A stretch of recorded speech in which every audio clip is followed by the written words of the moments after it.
Selamat siang pemirsa, saya Diska Aradia. Sekarang ini saya sedang berada di Rumah Pengasingan Soekarno yang berlokasi di Kota Bengkulu. Nah, kita sekarang akan menelusuri bagaimana sih isi Rumah Pengasingan Soekarno dan bagaimana sejarahnya menurut para penjaga dan salah satu pengunjung yang ada di sini. Baiklah pemirsa, kali ini saya sudah bersama salah satu pengaman di Rumah Pengasingan Soekarno. Selamat siang Bang, boleh perkenalkan namanya dan umurnya dan juga sebagai apa di sini? Nama saya Roni Aprianto selaku Satuan Pengamanan di Rumah Pengasingan Rumah Bung Karno. Umur saya kurang lebih dari 29 tahun. Abang di sini sudah bekerja selama berapa bulan? Selama 8 tahun. 8 tahun, oke. Nah Bang, kita langsung aja ke pertanyaan yang pertama. Bisa ceritakan sejarah singkat tentang rumah ini dan apa saja sih yang membuatnya istimewa? Kalau sejarah singkatnya, ini dulunya rumah orang Cina ataupun saudagar Cina.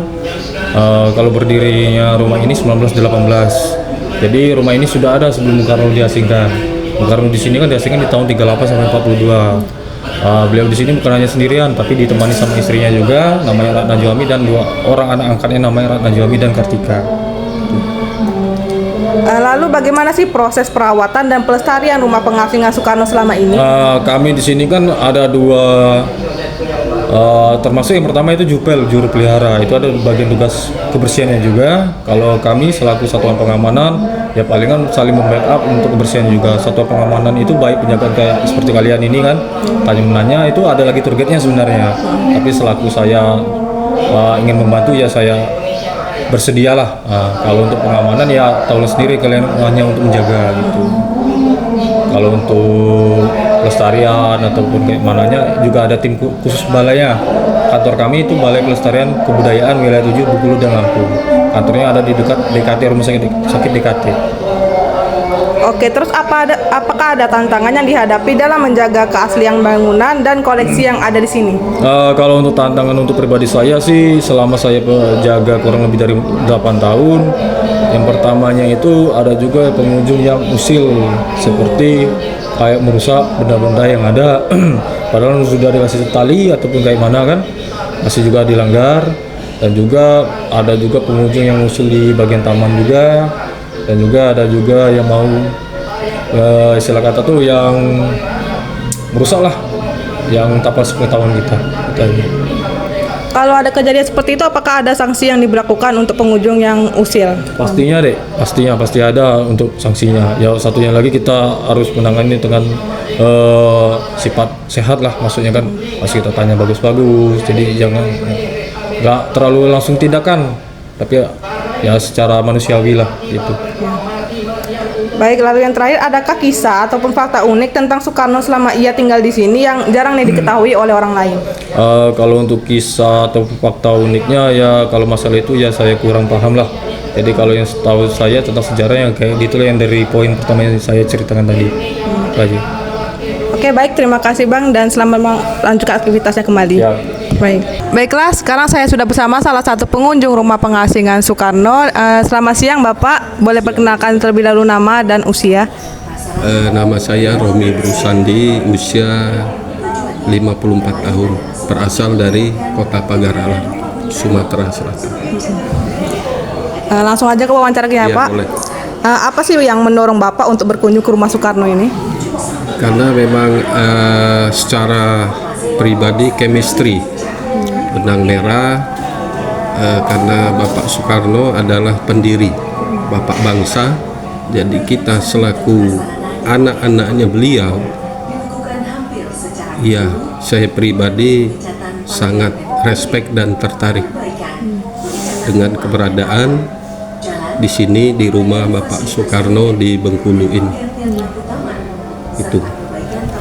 Lalu apa yang membuat Bapak terkesan setelah melihat rumah ini? Adakah hal yang mengejutkan atau mengesankan bagi Bapak? Dengan sangat mengesankan, karena ini bukti dari sejarah kolonial masa lalu dan kehidupan Bapak kita dengan Ibu Fatmawati di rumah ini. Jadi saksi sejarah bagi siapapun, baik dalam negeri maupun luar negeri, bisa menyaksikan dan datang hadir di rumah ini akan memberi semangat bagi kita pemuda-pemudi untuk lebih baik lagi ke depannya dalam hal di tanah air kita Indonesia ini. Baik Pak, lalu menurut Bapak sendiri seberapa penting sih keberadaan rumah ini dalam mengingatkan kita tentang sejarah perjuangan Soekarno? Sangat penting, karena apalagi adik-adik selaku mahasiswa-mahasiswi, kita harus tahu latar belakang sejarah, jadi kita tidak salah arah perjuangan dari Bapak Soekarno ini bagaimana untuk keutuhan, persatuan dan kesatuan Republik Indonesia ini, khususnya terutama di Kota Bengkulu, Provinsi Bengkulu ini. Sekian. Lalu apakah ada informasi atau detail tertentu yang Anda rasakan sangat menarik selama kunjungan ini? Memang saya sering membaca kisah sejarah dari Bapak Insinyur Soekarno, jadi saya sangat respect dan peduli. Kami dari Pagar Alam menyempatkan diri berkunjung di rumah pribadi Bapak Soekarno ini, jadi betul-betul menjadi semangat kita pemuda-pemudi maupun yang sudah berusia lanjut. Perjuangan harus diteruskan untuk Indonesia Raya ini. Bagi Bapak sendiri, apa ada nih momen ataupun benda di rumah ini yang paling menarik perhatian Bapak? Momentum di rumah kediaman Bapak Soekarno ini yang sangat katakanlah fenomenal ya, terutama di ruang pribadi khusus Bapak, tempat dipan, tempat tidur. Kedua, kereta ontel, sepeda. Terakhir, kesan penataan ruang di rumah ini dengan furniture perabotnya yang tak ternilai bagi kami. Insinyur Soekarno adalah salah satu tokoh paling berpengaruh dalam sejarah modern Indonesia. Ia dikenal sebagai proklamator kemerdekaan Indonesia dan menjabat sebagai presiden pertama negara ini. Soekarno lahir pada 6 Juni 1901 di Blitar, Jawa Timur, yang pada saat itu masih merupakan bagian dari Hindia Belanda. Terletak di jantung kota Bengkulu, rumah yang berada di Kelurahan Anggut Atas, Kecamatan Gading, Cempaka ini adalah rumah pengasingan sang bapak proklamator tersebut. Beliau diasingkan seorang diri ke Bengkulu pada tahun 1938 dan beberapa minggu kemudian disusul oleh istrinya saat itu, Inggit Garnasih, dan anak angkatnya Ratna Juami. Bung Karno menempati rumah ini dari tahun 1938 hingga tahun 1942. Di dalam rumah pengasingan ini tersimpan beberapa benda peninggalan Bung Karno yang memiliki nilai sejarah.